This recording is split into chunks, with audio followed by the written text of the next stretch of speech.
अस्सलाम वालेकुम। प्रोग्राम सवालनामा के साथ मैं हूं इमरान सनाउल्लाह। नाज़रीन, गुज़श्ता जून 2025 के बाद एक बार फिर इसराइल ने ईरान पर मिसाइल गिराकर ऐलान जंग कर दिया, जिसके जवाबी वार में कुछ ही घंटों बाद ईरान ने अमरीका और इसराइल के Riyadh, Dubai, Bahrain, Kuwait, Abu Dhabi और कतर में अमरीकी अड्डों पर भी वार किया है। लिहाजा मौजूदा कशीदगी में डोनाल्ड ट्रंप, बेंजामिन नेतन्याहू और ईरान की क़यादत के बयानात ने सिफारती फ़ज़ा को गैर यकीनी बना दिया है। जंग कितनी तवील होगी, इसका इन्हिसार अहदाफ और स्केल पर है। अगर मकसद महदूद तनसीबात को निशाना बनाना है तो चंद हफ्तों में रुक सकती है, मगर अगर क़यादत मिसाइल ढांचे और बहरी रास्तों तक फैल गई तो ये तवील और कसीर जहती तसादुम बन सकता है। क़याम की बातों के बाद अचानक अस्करी इक़दामात से अमरीकी साख मुतासिर हुई है या ये दबाव बढ़ाने की एक हिकमत अमली है? अगर लड़ाई खित्ते में फैलती है तो क्या इसे आलमी जंग कहा जाएगा या ये ताहाल इलाकाई तवाज़ुन क़ुव्वत की जंग रहेगी? ईरान के लिए बड़ा चैलेंज बका के साथ मुआशी दबाव है, अंदरूनी इस्तेहकाम और मुमकिना तन्हाई भी है, जबकि अमरीका इसराइल के लिए तवील जंग की सियासी और मुआशी कीमत अहम सवाल है। रूस और चीन बयानाती हिमायत से आगे कितनी अमली मुदाखलत करेंगे और खलीजी रियासतें तवाज़ुन आखिर कैसे रखेंगी?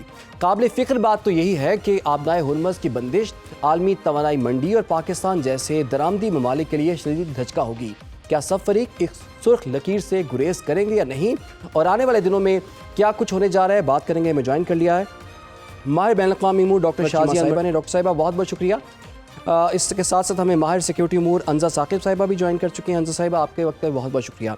डॉक्टर शाज़िया, अभी हम फ्राइडे तक की तो बात है कि डोनाल्ड ट्रंप का कोई प्लान नज़र नहीं आ रहा था और उन्होंने कहा कि अभी तक मैंने कुछ सोचा नहीं है, कुछ तय नहीं किया, तो एक ही दिन में उन्होंने इस तरह से अमन की बात करते करते ऐलान जंग कर दिया। आपके ख्याल में ट्रंप की क्रेडिबिलिटी जो है वो इससे कितनी मुतासिर हुई होगी? ट्रंप की क्रेडिबिलिटी इससे पहले भी कोई नहीं थी, और अगर हम ट्रंप के बयानात के हिसाब से इंटरनेशनल पॉलिटिक्स को समझने की कोशिश करें तो हम चकरा के सारे गिर के जो है ना बेहोश हो जाएंगे।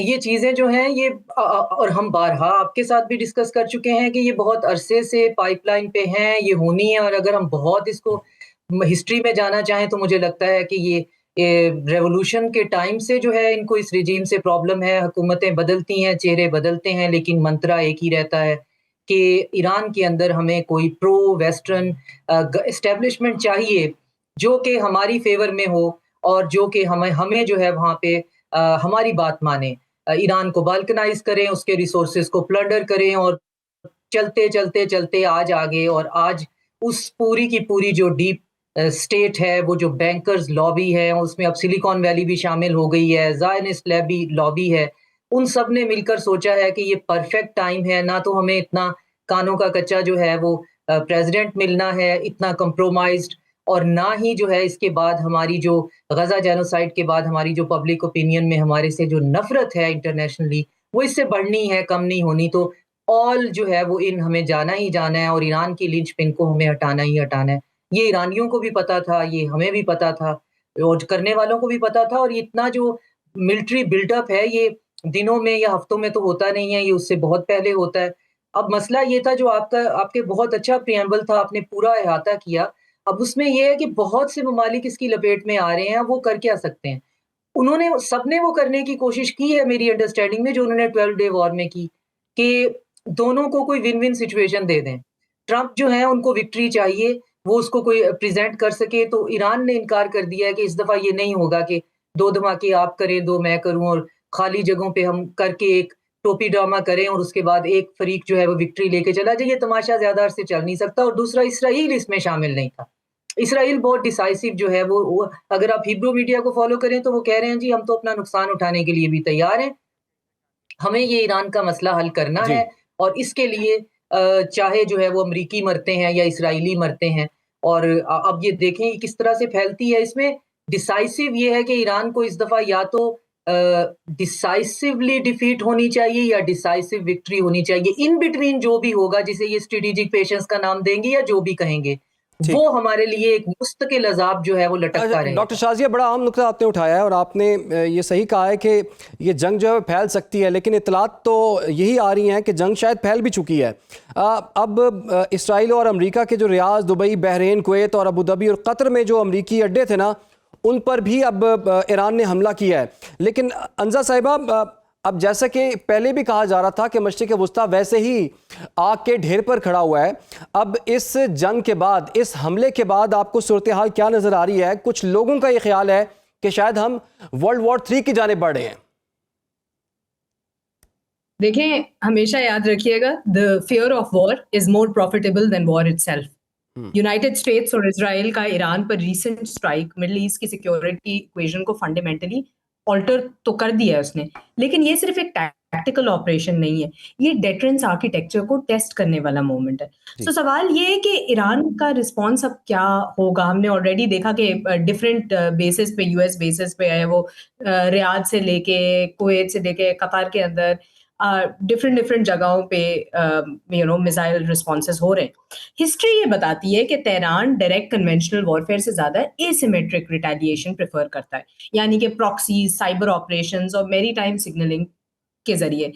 अगर स्ट्रेट ऑफ हॉर्मज़ पर टेंशन एस्केलेट होती है तो ग्लोबल ऑयल सप्लाई का लगभग 20 to 30% रिस्क में आ जाता है, और इसका सीधा सीधा असर ऑयल प्राइसेस, इन्फ्लेशन और डेवलपिंग इकोनॉमीज पर पड़ता है। मिडिल ईस्ट से फिर अनसर्टेनिटी के दौर में डेफिनेटली जाना एक इवन पाकिस्तान के हक में डेट्रीमेंटल है, बिकॉज पाकिस्तान के लिए भी ये एक बहुत सेंसिटिव सिचुएशन है। ईरान के साथ साथ 900 किलोमीटर का बॉर्डर कोई मजाक नहीं है जी। कोई भी stability spill over risk create कर सकती है। ऑयल स्पाइक्स हमारे इंपोर्ट बिल और इन्फ्लेशन को डायरेक्टली हिट कर सकते हैं, और डिप्लोमेटिक बैलेंसिंग और भी कॉम्प्लेक्स हो सकती है, क्योंकि पाकिस्तान को तो यूएस के साथ भी बैलेंस करना है, ईरान के साथ भी, और गल्फ स्टेट्स के दरमियान केयरफुली नेविगेट करना होगा, प्लस चाइना और सीपैक वाला भी एजेंडा है। सो बॉटम लाइन ये है कि अगर एस्केलेशन कंट्रोल फेल होती है तो ये क्राइसिस लोकलाइज नहीं रहेगा। हम ऑलरेडी इसकी देखें ट्रेलर देख चुके हैं इन द फॉर्म ऑफ आज जो स्ट्राइक्स हुई हैं, और आर्टिकल 24 यूएन का जो यूएन चार्टर का है उसकी खिलाफ वर्जी करते हुए इजराइल ने और यूएस ने ये अटैक किया। देखिए, ईरान में बार बार, आज भी मैंने टीवी पे ये कहा था कि Iran is not Gaza, it is a independent nation state. तो यहाँ ये क्राइसिस लोकलाइज रह ही नहीं सकती थी। मिडिल ईस्ट का हर झटका साउथ एशिया तक रिपल इफेक्ट क्रिएट करेगा। पाकिस्तान को भी इस वक्त ये सोचना चाहिए कि वो कोई इमोशनल रिएक्शन नहीं, स्ट्रेटेजिक कंपोजर और कंटिंजेंसी प्लानिंग की यहाँ पे बहुत ज्यादा जरूरत है। यूएस इजराइल स्ट्राइक के बाद पाकिस्तान को ये इमोशनल या रिएक्टिव अप्रोच नहीं लेनी चाहिए। हालांकि ये अटैक फौरन मोदी के दौरे के बाद आया है, तो ये मतलब पाकिस्तान को यहाँ पे हद से ज्यादा calibrated interest based strategy adopt करनी होगी, क्योंकि अगर हम बात करते हैं, हमें देखें बहुत ज्यादा एक प्रेशर भी है डोमेस्टिक एंड से भी और दीगर मुस्लिम ममालिक से भी कि जी आप स्ट्रेटेजिक न्यूट्रलिटी ना रखें, ये तो साइलेंस हुआ। लेकिन पाकिस्तान को ओपनली किसी भी ब्लॉक का हिस्सा नहीं बनना चाहिए, क्योंकि न्यूट्रल रहने का मतलब ये नहीं है कि आप पैसिव रहें। एस्केलेशन कंट्रोल की डिप्लोमेटिक कॉल करनी चाहिए पाकिस्तान को, ओआईसी और जितने और रीजनल प्लेटफॉर्म्स पर डी एस्केलेशन सपोर्ट करनी चाहिए, बैक चैनल डिप्लोमेसी मेंटेन रखें। लेकिन न्यूट्रलिटी जो है ना, कभी भी वीकनेस नहीं होती है, स्ट्रेटेजिक मैच्योरिटी होती है। नेशन स्टेट्स जो है ना, वो इस तरह बिहेव नहीं करते। At the end of the day देखें, ये अगर इस बॉर्डर पे इंस्टेबिलिटी रहती है तो हमारे पास instability not just in terms of cross border militant movement risk, जो कि ऑलरेडी हम एक देख रहे हैं अफगानी बॉर्डर से आ रही है, बल्कि smuggling, proxy activity, refugee pressure. तो इसके लिए हमें बहुत जरूरी है कि अपनी एक तो सर्वेलेंस एनहांस करें, इंटेलिजेंस कोऑर्डिनेशन रहे, और रैपिड रिस्पॉन्स प्रिपरेडनेस पे काम करना पड़ेगा, क्योंकि हमारे साथ एक और जो मसला है जो कि दीगर मिडिल ईस्ट को भी अफेक्ट करेगा और बाकी स्टेट्स को भी, वो ये है कि देखें आजकल के दौर में ना नेशनल सिक्योरिटी सिर्फ बॉर्डर्स तक नहीं महदूद है, वहां पे बहुत बड़ा एक रिस्क एनर्जी और इकोनॉमिक सिक्योरिटी का भी जी। सो एनर्जी की कंटिजेंसी प्लानिंग बहुत जरूरी है। अच्छा, अंजा साहिबा ये भी बताइएगा, अब ईरान के लिए बहुत से ऑलरेडी चैलेंजेस बहुत ज़्यादा हैं। आपको पता है कि पिछले दिनों बहुत बड़े बड़े प्रोटेस्ट भी हुए हुकूमत के ख़िलाफ़, रजीम के ख़िलाफ़। अंदरूनी इस्तेहकाम का उनका मसला है, मुआशी दबाव बहुत ज़्यादा है, और अब जो उन्होंने Riyadh, Dubai, Bahrain, Kuwait, Abu Dhabi, Qatar में जो उन्होंने मिसाइल फेंके हैं, उसके बाद जो है वो वहाँ से जो हमदर्दियाँ आनी थी ईरान के लिए शायद वो भी ना आएंगी। तो आपको लगता है कि ईरान ने अपने आप को आइसोलेशन में ईरान ले गया है, और ऐसे में फिर ईरान अपने सर्वाइवल के लिए मजीद क्या कर सकता है? फिर देखिए हिस्टोरिकली देखिए अगर हम देखें ना, ईरान का मैंने जैसे पहले भी मेंशन किया, हमेशा उनका एक एसिमेट्रिकल रिस्पॉन्स है। जी आप दोनों मिलिट्री कैपेबिलिटीज को कंपेयर ही नहीं कर सकते। यूएस और इसराइल जो कि organise, highly tech based, with huge billions of dollars of budgets in their military, इसको आप कंपेयर नहीं कर सकते इरानियन कैपेबिलिटी के साथ। लेकिन हाँ, एक चीज जो वहाँ पे देर एक्सपर्ट्स इन एसिमेट्रिकल वॉरफेयर, जो हमने 12 डे वॉर में भी पहले देखा, हमने in the form of previous proxies जैसे कि हिजबुल्लाह है, हमास है, वहां भी देखा है। अच्छा, तो यहाँ पे बात क्या, सिनारियो क्या बनता है? देखें, किसी भी किस्म की यहाँ पे मिस कैलकुलेशन पूरे के पूरे सिक्योरिटी नेक्सस को हिला सकती है। देखिए, ईरान की स्ट्रेटेजिक पोजीशनिंग जो है, ईरान का फ्यूचर पोस्चर भी इसी एसिमेट्री पे ही रिलाई करेगा, जो कि एक मेरा एकेडमिक, अगर आप या स्ट्रेटेजिक ओपिनियन पूछें तो उनकी मिसाइल और ड्रोन कैपेबिलिटीज हैं, वो प्रॉक्सी अलायंसेस दोबारा से एक्टिवेट करेंगे इराक, सीरिया, लेबनान, यमन के अंदर, रेड सी के अंदर, जहाँ हुतीज भी हो सकते हैं। फिर उसके अलावा साइबर और इंटेलिजेंस ऑपरेशंस। तो ये जो है ना, तेहरान को बड़ा एस्केलेशन कंट्रोल देते हैं, allowing it to respond with कि ऑल आउट वॉर भी अगर वो नहीं दे सके, लेकिन वो दे हिट जी वेयर इट हर्ट्स। वो हिस्टोरिकली उन्होंने इसी तरह बैलेंस किया है, डेटरेंस बिल्कुल। और अच्छा, ये अंजा कैलिब्रेटेड। साहिबा, आपने बड़ा अहम नुक्ता उठाया है। अच्छा डॉक्टर शाजिया, जैसे कि ईरान की कौमी सलामती के जो सरबराह हैं, उनका बयान आया, उन्होंने कहा है कि अमेरिका और इसराइल को, उन्होंने कहा है कि ठीक है आपने हमला कर लिया, लेकिन जो इसके नताइज हैं ना, अब आपके कंट्रोल में नहीं रहेंगे। और लग भी यही रहा है कि ये जो वॉर है वो सिर्फ ईरान तक महदूद नहीं है, बल्कि पूरे खित्ते में फैल जाएगी और शायद फैल भी चुकी है। अब क्या अमेरिका पर इस चीज़ का प्रेशर बन सकता है? क्योंकि अमेरिका के, आपको पता है, मशरिक़ वस्ता में बड़े स्टेक्स हैं, 50,000 फौजी उनके मौजूद हैं। और इसके साथ साथ एक और चीज़ भी अपने नाज़रीन तक हम यहाँ पर पहुँचाएँ, क्योंकि बड़ी तेज़ी से अपडेट्स जो हैं वो सामने आ रही हैं कि इसराइल ने अब ईरान के शहर मनाब में भी लड़कियों के स्कूल पर जी एक हमला किया है, जिसमें 50 तालिबात शहीद हो गई हैं। जी डॉक्टर शाजिया। हाँ, वो तो बल्कि वेस्टर्न मीडिया तो कह रहा है कि बहुत लॉन्ग वीकेंड होने वाला है, लेकिन देखें बात ये है कि या तो ईरान इस वक्त जो है वो स्ट्रेटेजिक पेशेंस से या एलाइज की बात को सुनकर दोबारा से किसी समझौते का जो है वो कर लेगा, और ये चीज़ वैसे ही चलती रहेगी, क्योंकि रूट कॉजेज़ जो हैं वो एड्रेस नहीं होंगी। तो रूट कॉज जो है एड्रेस करने के लिए उन्हें अपनी टॉप जो है वो ब्रास को और अपनी टॉप जो लीडरशिप है उसको फिर कहना पड़ेगा कि तुम लोग फिर खुद अपनी जान ले लो, और सारे के सारे, और पहलवी जो है वो जूनियर उसको वहां पे बुला लो। ये जो है वो स्ट्रेटेजिक गोल्स हैं, जिसको हम इतने स्टूपिड हैं कि डिस्कस करते हुए भी आपको हैरानी होती है कि किसी एक सॉवरन कंट्री पे सिर्फ इसलिए कि आप अपनी मर्जी का पपेट नहीं लगा सकते, आप उस पे बम्बार्डमेंट शुरू कर दें। जहां तक आपका ये सवाल है कि ये जंग फैल जाएगी, तो ये ईरानियों को भी पता है और ये जंग मुसल्लत करने वालों को भी पता है कि अमेरिका पे डायरेक्ट अटैक करने की, एक तो ये कि फिलहाल शायद ईरान में पॉलिटिकल विल ना हो, और दूसरा इससे भी बड़ा पॉइंट कि उनके पास शायद स्ट्रेटेजिक कैपेबिलिटी भी ना हो अभी करने की। जी तो अगर उस पे अटैक होगा तो वो अमेरिका के एसेट्स पे ही अटैक करेंगे ना, वो कहीं हवा में थोड़ी करेंगे। तो एक इसराइल उनका टारगेट है, एक यूएस बेसिस हैं, और यूएस जो है वो बाकी इंटरेस्ट हैं। सुनने में आया है कि उनके इकोनॉमिक जो हब्स हैं उन पे भी अटैक किया जाएगा। तो ये जो मुल्क अभी जिन पे अटैक हुआ है ये जंग का हिस्सा नहीं बनेंगे, क्योंकि इनको ऑलरेडी पता है कि हम एक ऐसे जो है वो मॉन्स्टर्स के साथ समझौता कर चुके हैं। ये हिस्ट्री में हमेशा हुआ है कि एक एम्पायर जो है वो स्ट्रेच होती है, स्ट्रेच होकर वो अपनी हुब्रिस का शिकार होती है, और फिर उसके बाद जो वेसल स्टेट्स होती हैं वहां जी पे अपने पंजे जमाती है, और फिर एक वक्त ऐसा आता है जब वेसल स्टेट्स को ये समझ आने लगता है कि हमारी स्केप गोटिंग हो रही है।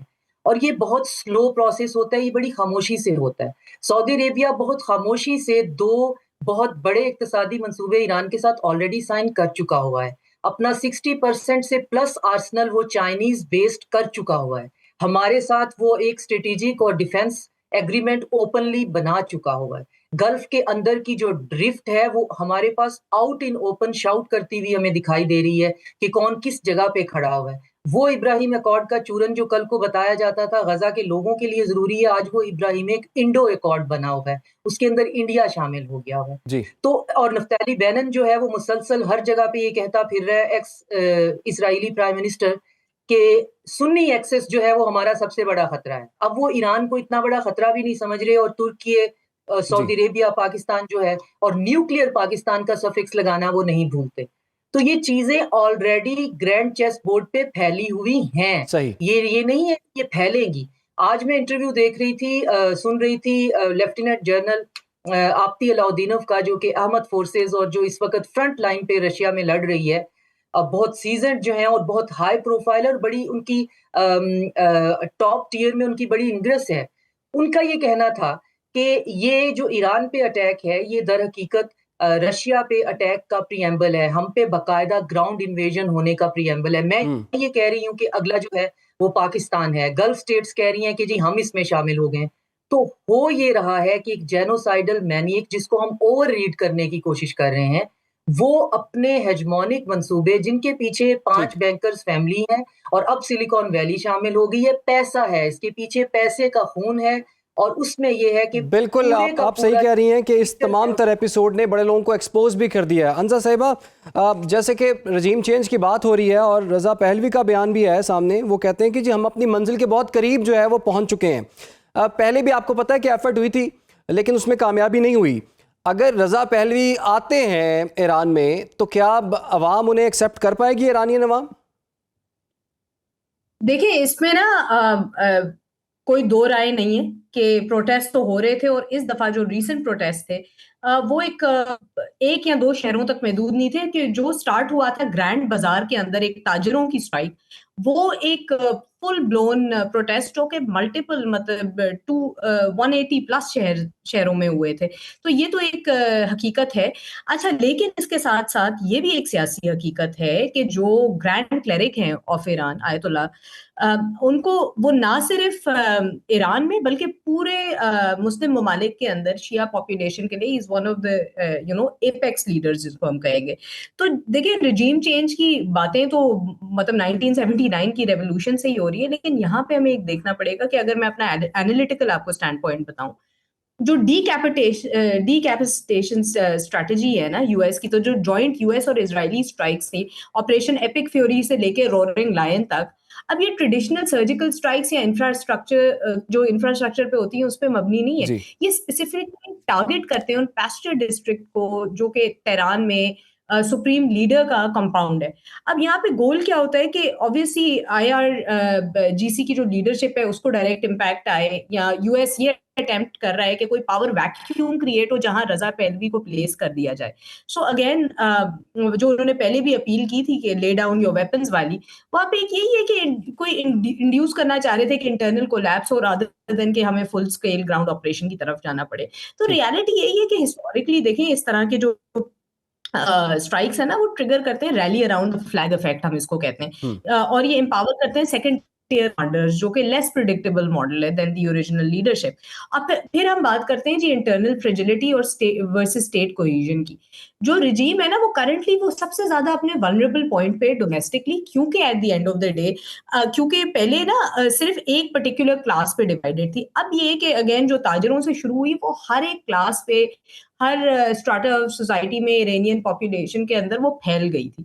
तो अगेन जब ये 2026 जनवरी के अंदर हमने देखा कि जो मैसेकर्स हुए थे, वहां पे डेथ टोल्स जो लोग बताते हैं, वेस्टर्न मीडिया तो अप टू 30,000 लोगों को भी कह रहे हैं। तो एक जो सोशल कॉन्ट्रैक्ट होता है between the state and between the citizens, वो हमें उसकी एक सेवरेंस नजर आती है, और यूएस इस चीज का फायदा उठा रहा है। ठीक है ना, तो उसको मिलिट्री प्रेशर के साथ करके उसको टाई इन करके कि सिक्योरिटी एपरेटस जो है state with in the state का एलिमेंट। ठीक है, ये बड़ा आपने नुक्ता उठाया कि इस चीज़ का फायदा जो है बैन अक़वामी क़ुव्वतें जो हैं वो उठाती हैं। फिलहाल के लिए आपका बहुत बहुत शुक्रिया डॉक्टर शाहज़ी अनवर, आप हमारे साथ मौजूद रहिए। और अभी हम एक छोटी सी ब्रेक लेंगे और ब्रेक के बाद वापस आएंगे, फिर इस चीज़ पर भी हम बात करेंगे। जंग ख़त्म करवाने का क्रेडिट लेने वाला डोनाल्ड ट्रंप जो है वो खुद जंग जो है वो शुरू कर रहे हैं।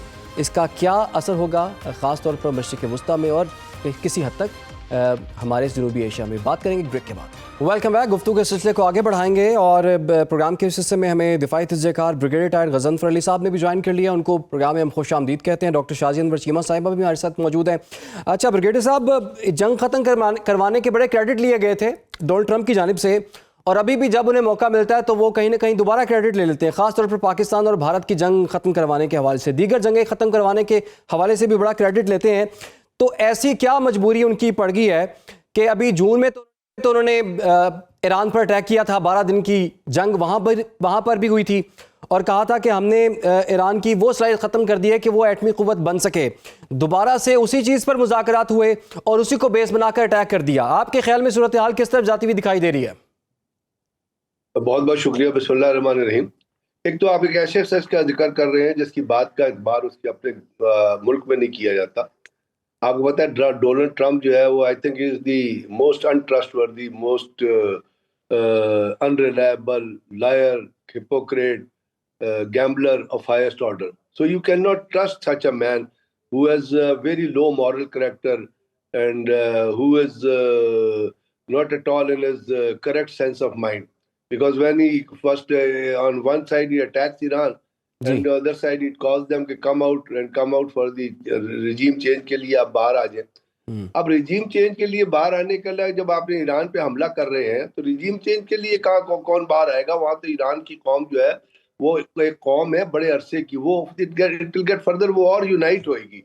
अब वो शख्स है जिसने आपको पता है पहले भी ईरान को धोखा दिया कि हम मुज़ाकरात कर रहे हैं, उसके बाद मुज़ाकरात करते करते उन्होंने मुज़ाकरात करने से पहले अटैक कर दिया। इस दफा भी उसने वो सिनेरियो अपनाया कि जी अभी मुज़ाकरात कर रहे हैं, और ओमान का जो वफ्द है उसने और ईरान के वफ्द ने आखिरी प्रपोजल जो है वो ओमान के वफ्द को दी थी कि आप जाके उससे मशवरा कर लीजिए, और वो प्रपोजल बड़ी नजदीक थी उस चीज के जो डोनाल्ड ट्रंप चाह रहा था। लेकिन उसके बाद आप देखा उसने उधर से उसने इजराइल को कहा कि जाके हमला कर दो, हम और ईरान और इजराइल ने अमेरिका ने मिलकर हमला कर दिया। अभी इस वक्त पिछले हमले से सिचुएशन ये डिफरेंट हो गई है कि न सिर्फ ईरान बल्कि ईरान के साथ रीजन के जितने ममालिक हैं, अब आप उसको देख लीजिए, कुवैत को देख लीजिए, बहरीन को देख लीजिए, आप सऊदी अरब को देख लीजिए, यूएई को, हर मुल्क के अंदर अमेरिकन एसेट्स मौजूद हैं। और ईरान ने ये क्लैरिफाई कर दिया था, उन्होंने डिच नहीं किया अमेरिका को या दुनिया को, उन्होंने ये क्लियर कर दिया था कि जी हम रिटेलिएट करेंगे और हम अदर देन इजराइल हम हर उस जगह पर रिटेलिएट करेंगे जहां अमेरिकन एसेट्स मौजूद होंगे। तो अब इस वक्त तो सिचुएशन देखिए ना, ये हो गई है कि हर वो मुल्क जो उनको सराउंड करता है ईरान को, या कुछ ऐसे ममालिक जो अमन के लिए कोई रोल प्ले कर सकते थे, असल में तो चाइना के बिहाफ पे, टर्किया के बिहाफ पे, टर्की लीड कर सकता था, चाइना लीड कर सकता था, दरमियान में किसी और मुल्क को शामिल किया, जैसे कतर बड़े अरसे से मेडिएट करता रहा बहुत सारी चीज़ों को। लेकिन इस वक्त तक कोई ऐसी पावर नजर नहीं आ रही जो इस जंग को रोकने में किसी भी तरह का तरीके से फिलहाल फॉर नेक्स्ट 24 आवर्स कोई इनिशिएटिव ले या कोई मदद करे। अब इसका दायरा साफ जाहिर है, अब जैसे खबरें आ रही हैं कि ईरानियन जो अमेरिकन एसेट्स हैं उनको भी काफी नुकसान पहुंचा है, और ईरान के अब इजराइल के अंदर भी जो है वो हाइफा में और तल अवीव में जो है वो मिसाइल हिट कर रहे हैं। इसके साथ साथ जो मीडिया ने खबर चलाई थी कि ईरान के जो सुप्रीम कमांडर है, फौजी कमांडर है, उन्होंने उनकी हलाकत की, उनकी शहादत की खबर चला दी थी, जो बाद में ईरानी मीडिया ने कहा कि नहीं ऐसी कोई बात नहीं है। तो इसका मतलब है कि एक इन्फो वॉरफेयर, एक फिजिकल वॉरफेयर और एक मिसाइल वॉरफेयर के जरिए इस जंग का दायरा कार जो है वो बढ़ता हुआ नजर आ रहा है। सही, आपके ख्याल में इस जंग का दायरा कार जो है आपको बढ़ता हुआ दिखाई दे रहा है। डॉक्टर शाजिया, जब भी मुज़ाकरात होते हैं तो कम से कम थोड़ा सा इंतजार किया जाता है, जैसे कि 1 महीने का टाइम तो डोनाल्ड ट्रंप ने खुद ही कह दिया था कि शायद 1 महीने के अंदर मामला तय हो जाएं। 1-2 रोज पहले तक भी कम से कम ये डिक्लेयर नहीं हुआ था कि मुज़ाकरात नाकाम हो गए हैं, उसके बाद हमले की नौबत आती। आप इतनी जल्दबाजी फिर क्यों कर दी गई? ठीक है, धमकियां दी जा रही थी, उसके बहुत से लोग ये कह रहे थे कि दबाव डालने की कोशिश हो सकती है ताकि ईरान को उन टर्म्स पर लाया जाए। मुज़ाकरात क्यों नाकाम हो गए, और अगर नाकाम हो गए तो उन्हें डिक्लेयर क्यों नहीं किया गया, उससे पहले ही अटैक कर दिया गया? देखिए, उसमें ये देखना है कि मुज़ाकरात में जो टारगेटेड गोल थे वो क्या थे। वो 4 पॉइंट्स थे कि आप न्यूक्लियर अपना प्रोग्राम रोल बैक करें, और बाकी हमें पता है कि जो बैलिस्टिक मिसाइल है उसको ख़त्म करें, अपने एलाइज को छोड़ दें। और चौथा जो है वो उन्होंने रिसेंटली शामिल किया था कि आप जो है वो अपना जो न्यूक्लियर आपने एनरिचमेंट की हुई है वो अमेरिका के हवाले कर दें। अब इन चारों में से कौन सा पॉइंट ऐसा है जिसको एक सॉवरेन कंट्री मान सकता है कि बैलिस्टिक मिसाइल हम नहीं बनाएंगे, बस आप हम पे मिसाइल मारते रहेंगे, या ये कि हम अपने एलाइज को छोड़ देंगे? तो वो तो ईरान का कहना है कि एलाइज जो हैं वो हमने पकड़े हुए थोड़ी हैं, आप जो है उनके साथ अपनी जो है वो दुश्मनी खत्म करें, वो आपके दुश्मन बनना छोड़ देंगे। आप हमें कहाँ उनके साथ मिला रहे हैं। और जहां तक यूरेनियम एनरिचमेंट है, वो हम आपको एक औंस भी नहीं देंगे। हमने एक कंसोर्शियम बनाने की बात की है।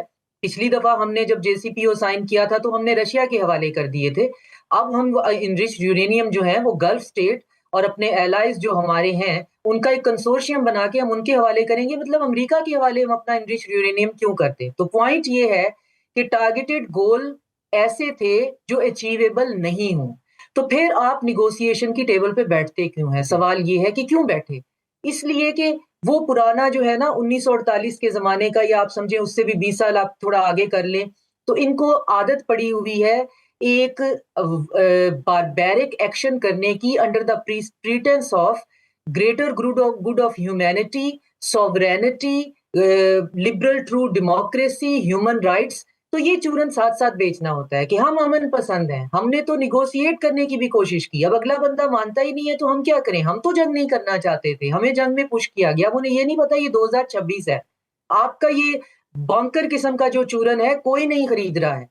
आप जिस दिन पहले दिन निगोशिएशन की टेबल पे बैठे थे, सारी दुनिया ये कह रही थी कि रशिया भी और ईरान भी आपके साथ इस मेज पे बैठ ही इसलिए रहे हैं कि वो आपके साथ निगोशिएशन के आउटकम के लिए नहीं बैठ रहे हैं, वो भी दुनिया को दिखाने के लिए कि जी हम भी बैठ रहे हैं। बाकी उनकी अपनी तैयारी अपनी जगह पे है, और उस अपनी तैयारी में ईरान के साथ प्रॉब्लम ये है कि इनका जो सिक्योरिटी का ऑपरेटस है वो हमेशा मुझे सरप्राइज कर देता है। मुझे समझ में नहीं आता कि वो इतनी बुरी तरीके से इसराइली या मोसाद उससे इन्फिल्ट्रेट कैसे हो गया। अब यही मेरा वाहिद खतरा है।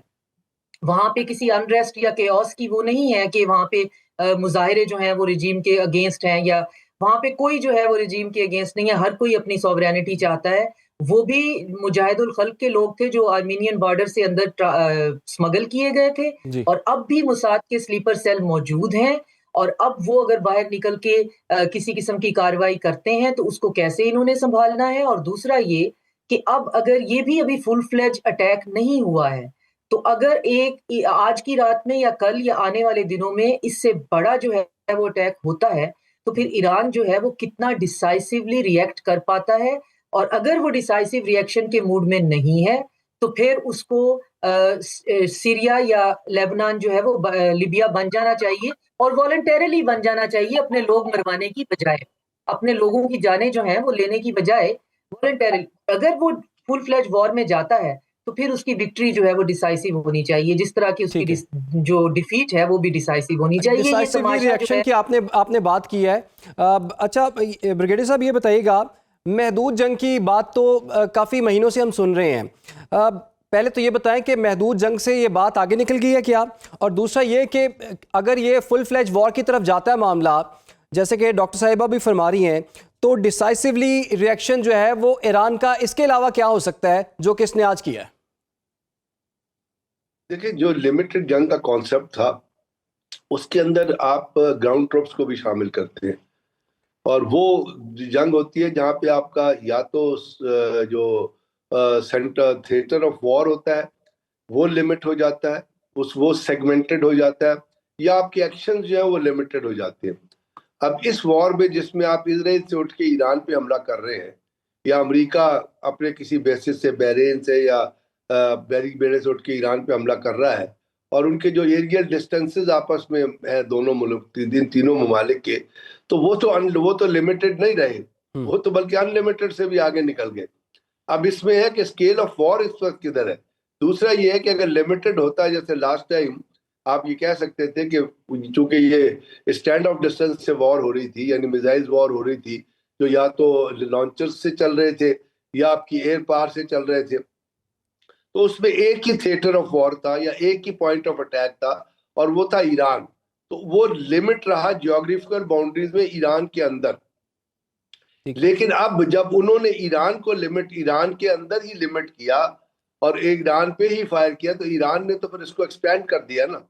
ईरान ने एक्सपेंड इस तरह कर दिया कि उसने कहा कि जो भी यहाँ भी अमेरिकन फैसिलिटीज हैं हम उसके ऊपर हमला करेंगे, और वो फिर जो थिएटर था वो मुख्तलिफ और ममालिक में चला गया। वो जो हमला है उन ममालिक के ऊपर नहीं है, बल्कि उन फैसिलिटीज पे है जो अमेरिकन फैसिलिटीज है, चाहे वो बहरीन में है, चाहे वो कुवैत में है, चाहे वो कतर में है, चाहे वो यूएई में है, एक बेस है पूरे का पूरा यूएई में। अब ये खबर आई थी कि यूएई ने भी अपना एयर डिफेंस सिस्टम जो है वो एक्टिवेट कर दिया, they are intercepting Iranian missile. तो अब ईरान ने अपना इनिशियल रिजॉल्व तो दिखा दिया है, सस्टेनेंस ईरान के पास मौजूद है। अब अगला फेज वॉर का क्या होगा? अगला फेज ये हो सकता है कि जैसे ट्रंप ने कहा और उसकी स्टेटमेंट आई कि जी हम नेवल ईरान की नेवी को भी तबाह कर देंगे। तो अगला फैसेट ये नजर आ रहा है, क्योंकि कोई ग्राउंड ट्रिप्स की लैंडिंग की तो सिनेरियो डेवलप नहीं होता, अदरवाइज तो अमेरिका बहुत बुरी मार खाएगा और इजराइल भी बहुत बुरी मार खाएगा। जो ईरान का जो ज्योग्राफिकल लेआउट है ना, वो इस किस्म की वॉर को डिफीट करने की कॉन्फ़िगरेशन रखता है। हाँ, अब होगा अगर वो नेवी के जरिए अटैक करते हैं और वो उसके लिए इस्तेमाल करते हैं अपने एयरक्राफ्ट कैरियर्स को या नेवल एसेट्स को, तो साफ जाहिर है फिर वो वॉर जो है ईरान के पूरे अंदर, ईरान की यानी शहरों के अलावा जो उनके इमीडिएट जो ऐसी लोकेशंस हैं जो अलॉन्ग विद ज़ैग्रोस माउंटेन्स या उन इलाके में जहाँ पे कहते हैं कि उनके न्यूक्लियर एसेट्स या उन्होंने सेंट्रीफ्यूग्स की जो लोकेशन जैसे कहा जा रहा है वहां तक जाती है, तो फिर पूरा ईरान जब उस अटैक में आता है तो फिर ईरान को भी फुल फ्लैग तरीके से उन नेवल बेसिस के अगेंस्ट, उन नेवल एयरक्राफ्ट के अगेंस्ट जाना पड़ेगा जो जहां से ईरान के ऊपर फायर किया जा रहा है। उनके पास जो एंटी शिप मिसाइल्स तो है ईरान के पास, और कुछ ऐसे भी मिसाइल्स हैं जो उनको प्रोवाइड किए हैं अमेरिका ने और रशियन ने, और कुछ इंटरकॉन्टिनेंटल कह रहे हैं कि रशिया ने जो उनको मिसाइल दिया था वो ओशियन 3 के हिसाब से जो उन्होंने खैबर 4 के हिसाब से डेवलप किया है। तो अब ये देखना है कि वो अनलीश होता है और कितनी और मिसाइल्स अटैक्स जो है ईरान करता है और कितनी कैपेसिटी दिखाता है। जिस तरह आपने बात की, डॉक्टर साहब ने बात की कि वो अल्टीमेट विक्ट्री की तरफ जाए, तो मेरा ख्याल है कि अल्टीमेट विक्ट्री तो अचीव नहीं होगी, लेकिन अगर ईरान ने डिफेंसिव रिजॉल्व शो कर लिया और वो सस्टेनेंस रखता रहा और अपने इंटरनल में, जैसे उन्होंने बड़ा पॉइंट किया कि जो सही है कि मोसाद ने अपने वहाँ पे जो है पहले भी वो जो उनके बेसिस थे वो लीच आउट हुए थे, तो आपको पता है कि फिर वहाँ पे बहुत सारे साइंसदान जो है उनको हिट कर दिया गया। और हम हमेशा ये कहते रहे कि ईरान के अंदर मोसाद की बहुत ज्यादा इंटरफेरेंस है, बल्कि मोसाद की नहीं बल्कि इंडियन रॉ और मोसाद दोनों ने मिलकर वहाँ पे अपने अपने और वो मोसाद और रॉ के वो सेंटर थे जहाँ पे पाकिस्तान के ऊपर भी ये चल के आया था, जहाँ जिसको गिरफ्तार किया गया था कुलभूषण यादव, वो वहीं से चल के आया था, चाबार से ही चल के आया था, जहाँ मोसाद और रॉ का कॉमन एसेट जो है वो कॉमन सेंटर जो है वो कायम किया गया। तो अगर ये Iran over a period of time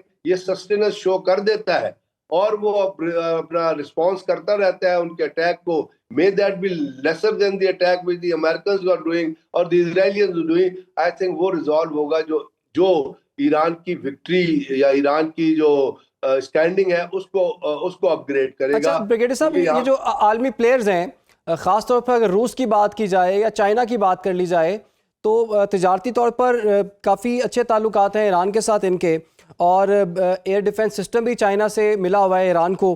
तो खाली बयानात तक कि ये रूस और चाइना जो है वो रहेंगे, या फिर कोई अमली तौर पर भी कुछ मदद और ताउन दे सकते हैं ये ईरान को? मेरे ख्याल अमली तौर पर तो इन्होंने मदद और ताउन दिया था, लेकिन एक जो चीज़ मुझे नज़र नहीं आ रही वो ये है कि कहा यह जाता है कि गालिबन चाइना ने ईरान को कोई एयर डिफेंस सिस्टम प्रोवाइड किया है। अगर वो प्रोवाइड किया है तो मेरे ख्याल में वो डिप्लॉय नहीं हुआ है या प्रोवाइड ही नहीं किया, क्योंकि ईरान के अंदर जो इजरायली मिसाइल्स हैं वो तो कॉन्स्टेंटली हिट कर रहे हैं। इसका मतलब वहाँ पे उनका एयर डिफेंस सिस्टम काम नहीं कर रहा है जी। तो उन्होंने उनको कोई एसेट्स तो प्रोवाइड किए हैं और उनका ट्रांसपोर्टेशन की खबरें भी आई थी कि बहुत सारे जहाज थे जिन्होंने वहां पे लैंड किया था, और रशिया से भी इस किस्म की खबरें आई थी। दूसरा बात है जो उनका कम्युनिकेशन सिस्टम है बाजीयू जो है उसके जरिए भी उन्होंने बहुत सारी इंटेलिजेंस जो है वो ईरान को फीड इन की है। अभी ये भी खबर आ रही थी कि गालिबन ईरान के अंदर जो है वो इंटरनेट जो है वो बंद हो गया है वाईफाई, तो अब इसकी कोई अल्टरनेटिव सिस्टम उनको दिया गया है नहीं दिया गया। ये तो जिस तरह वॉर के फेसेट खुलते जाएंगे, बिकॉज ये डिलीवरी जो है ये ओपन डिलीवरीज तो हुई नहीं है, साफ ज़रा कंसील्ड डिलीवरीज है जिनको ना रशिया ने एक्सेप्ट किया, ना चाइना ने किया, ना ईरान ने किया। तो अब जिस तरह वॉर का सिनेरियो डेवलप होगा उसके हिसाब से हम ये अंदाजा लगा सकेंगे कि क्या उन्होंने सिर्फ लफाजी तक अपने आप को रखा है या उन्होंने वाकई कोई एसेट्स ऐसे हैं जो ईरान को प्रोवाइड किए। अच्छा सर, ब्रिगेडियर साहब ये भी अर्ज कीजिएगा, ये जो बोर्ड ऑफ पीस बना हुआ है और उसमें आपको पता है कि 8 मुस्लिम ममालिक भी उसके मेंबर्स हैं। अब उनका क्या रोल देखते हैं, क्योंकि एक फोरम तो मौजूद है, एक बड़े कॉन्फ्लिक्ट को रिजॉल्व करने के लिए वो बोर्ड तो बना, और अब ईरान वाला मामला जो है वो सामने आ गया है। अमेरिका पर दबाव डालने के लिए या अपना कोई एहतजाज रिकॉर्ड कराने के लिए क्या कुछ कर सकते हैं ये 8 ममालिक जो कि बोर्ड ऑफ पीस में मौजूद हैं? बोर्ड ऑफ पीस को ईरान की जंग से लिंक करना बिल्कुल इर्रेशनल है। उसने जितनी जंगें खत्म करने का दावा लिया, एक ही दिन में उससे ज्यादा जंगें शुरू कर दी है। बहरीन में भी जंग हो रही है, सऊदी अरब में 2, कतर में 3, ईरान में 4, कुवैत में 5, अपना ओमान में 6, 7 जंगें तो उसने एक दिन में शुरू कर दी हैं। क्या नरेंद्र, आप डोनाल्ड ट्रंप से ये एक्सपेक्ट करते हैं कि वो दुनिया में जंगें रुकवाएगा? वो he is the most unreliable, most idiotic type of a president American had ever had. बिल्कुल सर, ये करवाया किसने? जो उसका डायरेक्टर है, जो उसका चेयरमैन है। बिल्कुल ब्रिगेडियर साहब, ये बड़ा अहम नुक्ता सर आपने उठाया है कि बोर्ड ऑफ पीस को तो हेड ही कर रहा है, और वो बंदा है जो कि जिसकी जुबान नहीं थकती ये बात करते हुए कि जनाब मैंने बहुत सी जंगें जो हैं वो रुकवाई हैं, वो ख़त्म करवाई हैं, लेकिन इस दफ़ा बाकायदा जंग शुरू भी की और मशरिक़ वुस्ता तक ये जंग फैल भी गई। आने वाले दिनों में क्या सूरत हाल हो सकती है? पाकिस्तान इसमें सिफारती तौर पर क्या रोल प्ले कर सकता है? दीगर प्लेयर्स इसमें क्या रोल प्ले कर सकते हैं? और क्या इस तसादुम के बाद कोई मुज़ाकरात की गुंजाइश है या नहीं? बात करेंगे एक ब्रेक के बाद। Welcome back. गुफ्तगू के सिलसिले को आगे बढ़ाएंगे। इस वक्त हमें साबिक सफ़ीर नाइला चौहान साहिबा ने भी ज्वाइन कर लिया है। नाइला साहिबा, आपको प्रोग्राम में खुशामदीद कहते हैं। ब्रिगेडियर साहब भी हमारे साथ मौजूद हैं। अच्छा नाइला साहिबा, ये बताइएगा अभी आप क्या देख रही हैं इस सूरत हाल के हवाले से? पहले तो मुज़ाकरात हुए, सिफारतकारी को मौका मिला, और उसके बाद मुज़ाकरात नाकाम होने के बाद अटैक भी हो गया। कुछ लोगों का ख्याल है इस तसादुम के बाद अब मुज़ाकरात की कोई गुंजाइश बाकी नहीं रही। अभी कॉल्स तो चल रही हैं, मुख्तलिफ ममालिक के सरबराहान, वज़ीर ख़ारजा एक दूसरे से रब्ता भी कर रहे हैं। आपको लगता है कि सिफारतकारी से कोई रास्ता निकल सकता है और आने वाले दिनों में सूरत हाल कंट्रोल में आ सकती है, या अब सूरत हाल कंट्रोल से बाहर हो चुकी है? अब जी, बहुत शुक्रिया मुझे अपने प्रोग्राम में मदऊ करने के लिए। अभी बाहर तो नहीं हुई, अभी तो ये लिमिटेड वॉर की तरह इन्होंने शुरू किया है। इजराइल ने भी जो है वो 6 टारगेट्स को अटैक किया है, और ईरान ने रिटेलिएटरी जो है वो भी 6 टारगेट्स, उन्होंने पहले कहा था कि हम अमेरिकन बेसिस को करेंगे अटैक, तो वो उन्होंने अपना जो कहा था उसी के मुताबिक वो जा रहे हैं। लेकिन आगे बात कितनी बढ़ेगी ये it needs to be evaluated, क्योंकि सिचुएशन गंभीर है। और अभी जो है इजराइल जो कह रहा है कि जी वो रिजीम चेंज और इमाम खामेनाई पे अटैक करेंगे। कुछ IRGC के लीडर शहीद भी हो चुके हैं ऑलरेडी, और ईरान ने भी जो है उधर अपने हमलों में जो है उन्हें ज़रर पहुंचाई है। तो इस वक्त तो लिमिटेड है। आई होप के बात बढ़ने से पहले रिजॉल्व कर ली जाए। मैं उम्मीदवार हूँ कि डिप्लोमेटिक मीन्स जो है वो एक्टिवेट होंगे और खित्ते के जो ममालिक हैं वो मिलके एक हल की तरफ जाएंगे। अच्छा नाइला साहिबा, पाकिस्तान इसमें अपना क्या रोल प्ले कर सकता है? अमेरिका के साथ भी पाकिस्तान के अच्छे ताल्लुकात हैं। ईरान हमारा हमसाया मुस्लिम कंट्री है। लास्ट टाइम भी पाकिस्तान ने इसमें एक रोल प्ले किया था, जिसको एक्नॉलेज किया था ईरानी गवर्नमेंट ने भी, अवाम ने भी। इस दफ़ा पाकिस्तान का क्या रोल देखती हैं आप? देखिए, इस वक्त तो आपकी जो पाकिस्तान की अफवाज हैं वो अफगानिस्तान में जो है वो मसरूफ हैं। इस वक्त जो है ये बड़ा क्रिटिकल टाइम है इस खित्ते के लिए कि एक तरफ जो है वो फितना खारिज जो है वो एक्टिवेट हुआ है और दूसरी तरफ इजराइल एक्टिवेट हो गया है। और मोदी जो है वो अभी इजराइल का ट्रिप करके आए हैं, तो मुझे कोई हैरत नहीं होगी कि ये भी एक कोइंसिडेंटल मतलब कोइंसाइड किया हो इन्होंने, कि मोदी को कहा हो कि इधर से अफगानों को तुम करो और हम उधर से जो है ईरान को करते हैं।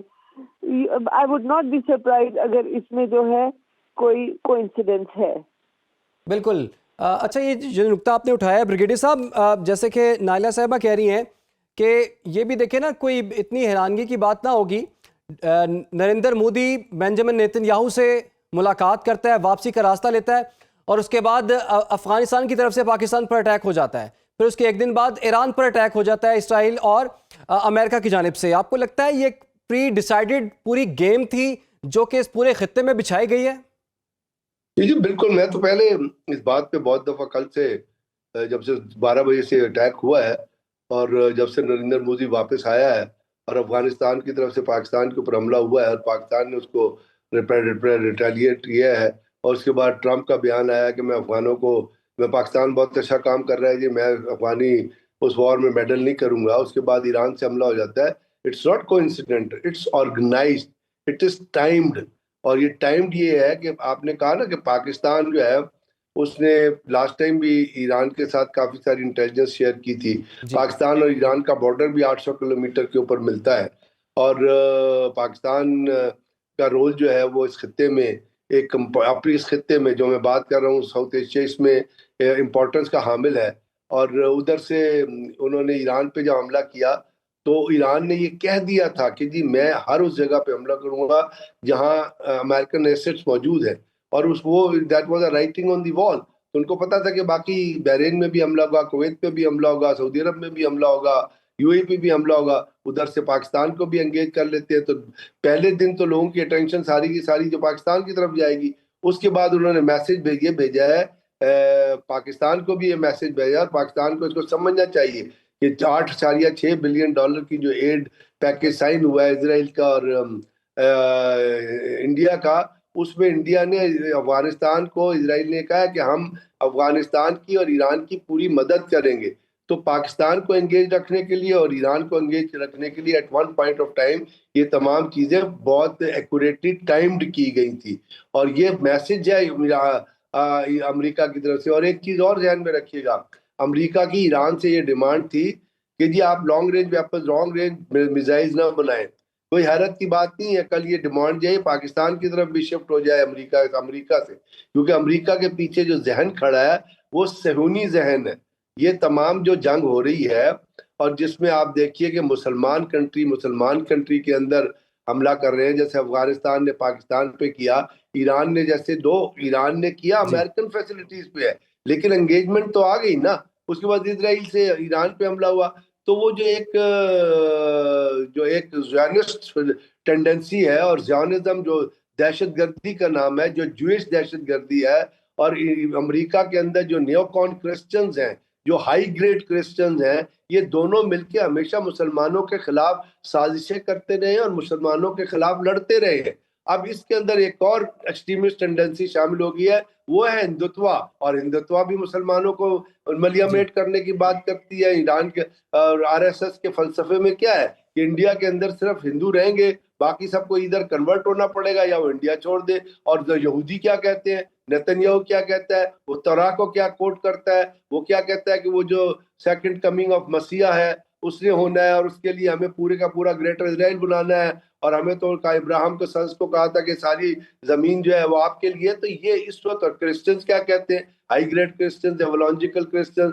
तो ये जंग जो है ये सिर्फ खाली मुल्कों के लिए नहीं है, ये बुनियादी तौर पे एक मजहबी रूप की जंग है। इसमें मजहब को इस्तेमाल किया जा रहा है मजहब को खत्म करने के लिए।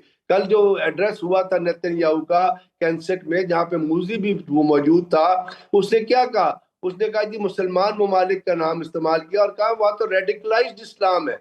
यानी आपने गजा के अंदर 1,50,000 लोग शहीद कर दिए।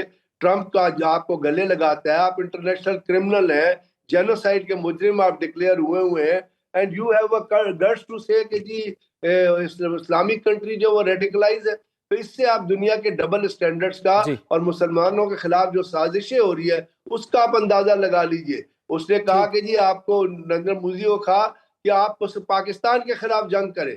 क्यों करें? क्योंकि वो हिंदू, वो यहूदी, वो हाई ग्रेड क्रिश्चियन सारे मिलके मुसलमानों को बिल्कुल ब्रिगेडियर साहब, ये शैतानी ताकतें जो है ना वो मुस्लिम कंट्रीज के खिलाफ जो है वो सफारा होगी हुई हैं, वो नज़र भी हमें आ रहा है। नाइला साहिबा ये बताइएगा, जो खलीजी रियासतें हैं उनका आप क्या रोल देखती हैं, वो तवाज़ुन किस तरह से कायम रखें? दूसरी चीज़ ये कि सिफारतकारी के हवाले से भी आप बताइएगा, बहुत सी फोरम्स मौजूद हैं, यूनाइटेड नेशंस है, बोर्ड ऑफ पीस है, OIC है, तो इनका कोई रोल नहीं रह गया किसी कॉन्फ्लिक्ट को रिजॉल्व करवाने में?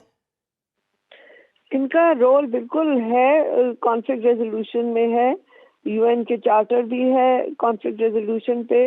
बोर्ड ऑफ पीस तो ट्रम्प साहब ने बनवाया इसीलिए था कि ये एक ऐसा प्लेटफॉर्म होगा जहां पे कॉन्फ्लिक्ट रेजोल्यूशन होगी। लेकिन अभी जो सिचुएशन है उसमें देखिए कि ये बात कहाँ तक जाती है। ओआईसी का प्लेटफॉर्म भी है।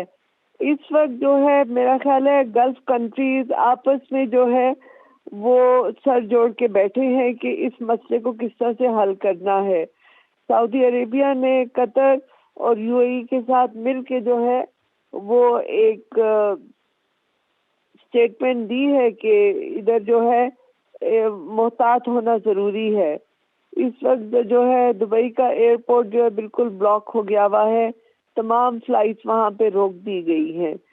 तो गल्फ कंट्रीज भी इसमें जो है बिकॉज उनके यहाँ वो बेसिस थी, अमरीकी बेसिस थी जिन पे ईरान ने अटैक किया है, तो ये गल्फ को भी इन्वॉल्व कर लिया गया है। बिल्कुल जी, गल्फ को भी इन्वॉल्व कर लिया गया है। जाते जाते ब्रिगेडियर साहब क्विकली अगर आपसे मैं ये भी इंफॉर्मेशन शेयर करूं अभी कि गैर मुल्की खबरसां इदारा है रॉयटर्स, उन्होंने अभी रिपोर्ट किया कि ईरानी वज़ीर दिफा भी इन हमलों में शहीद हो गए हैं। सर जाते जाते बताइए सूरत हाल अब किस तरफ जाती हुई देख रहे हैं आप?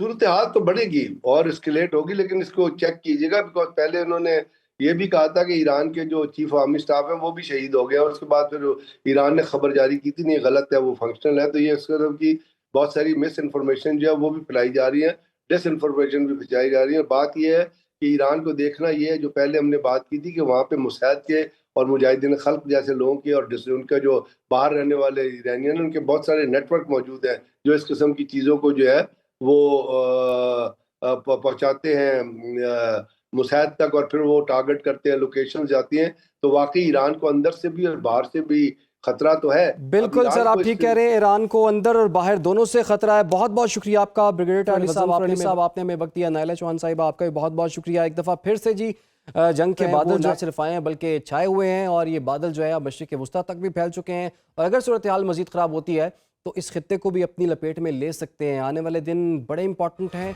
बड़ी पेचीदा सूरत हाल है। क्या होना चाहिए, क्या मुज़ाकरात को मौका मिलेगा, क्या इस तसादुम के बाद मुज़ाकरात की गुंजाइश शायद खत्म हो गई है। प्रोग्राम का वक्त खत्म हुआ चाहता है, इजाज़त दीजिए, अल्लाह हाफ़िज़।